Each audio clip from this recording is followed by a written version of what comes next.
দাদা বাইদেউসকল, ৰাজ্যিক কৰ্মচাৰী আৰু পেঞ্চনাৰসকলৰ বাবে এক বিশেষ জাননী।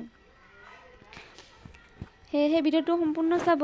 আনহাতে যি দাদা বাইদেউসকলে পোনপ্ৰথমবাৰৰ বাবে আমাৰ চেনেলটো চাই আছে তেওঁলোকৰ প্ৰতি এটা অনুৰোধ, কৰ্মচাৰীৰ প্ৰতিটো শেহতীয়া খবৰৰ বাবে চেনেলটো ছাবস্ক্ৰাইব কৰিবলৈ নাপাহৰিব। এয়া আপোনালোকে স্ক্ৰীনত চাবলৈ সক্ষম হৈছে। এয়া চাওক, প্ৰাথমিক বিদ্যালয়ৰ প্ৰধান শিক্ষকৰ পদ সৃষ্টি। 15 দিনৰ সময়সীমা বান্ধি দি শিক্ষামন্ত্ৰীলৈ পত্ৰ, ক্ষুব্ধ শিক্ষাগুৰুৰ। কেবিনেট সিদ্ধান্ত গুৰুত্বহীন হোৱাৰ অভিযোগ, শিক্ষকৰ মৰ্যাদা প্ৰদানৰ দাবী। অন্যথা 17 ফেব্ৰুৱাৰীৰ পৰা আন্দোলনৰ হুংকাৰ টিউটৰ মঞ্চৰ।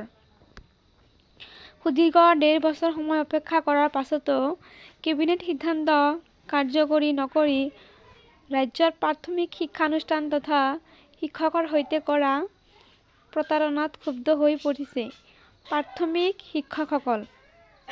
প্ৰাথমিক বিদ্যালয়ত পদ সৃষ্টিৰ ক্ষেত্ৰত ৰাজ্য চৰকাৰখনে দেখুওৱা চৰম গুৰুত্বহীনতাক লৈ আজি অসম ৰাজ্যিক প্ৰাথমিক শিক্ষক সন্মিলনীয়ে মেইল যোগে শিক্ষামন্ত্ৰীলৈ জনাইছে।